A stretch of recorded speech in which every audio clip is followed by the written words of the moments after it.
সমষ্টিৰ বাবে অসম গণ পৰিষদ দলৰ কাৰ্যকৰী সভাপতি কেশৱ মহন্ত ডাঙৰীয়া আৰু সভাপতি অতুল বৰা ডাঙৰীয়াই মনোনয়ন পত্ৰ দাখিল কৰিব। দুইজনৰ মনোনয়ন পত্ৰ দাখিল অনুষ্ঠানত মই যোগদান কৰিব বিচাৰিছোঁ।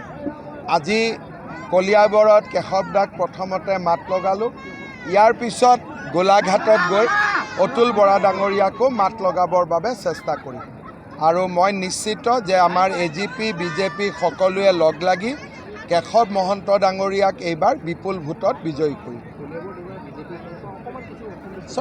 প্ৰত্যেকবাৰে অকণমান ইনিচিয়েল সময়ত অসুবিধা হয়, কিন্তু মই ভাবোঁ যে আজিৰ পিছত সকলো বিজেপি দলৰ কাৰ্যকৰ্তা কেশৱদাৰ লগত থাকিব। এতিয়া কিমান আসন পাম আমিও হিচাপ কৰি শেষ কৰিব নোৱাৰিম, গতিকে 9 তাৰিখলৈকে আপোনালোক ভাগ হৈ নাযাব। আমাৰ সন্মুখৰ পথত মন্ত্ৰী ডাঙৰীয়াৰ লগত আমি সহযোগিতা জনাব লাগিব। কিন্তু এইবাৰ আমি অভূতপূৰ্ব ভাল ফলাফল কৰিবলৈ সক্ষম হ'ম। Thank you. দে বল।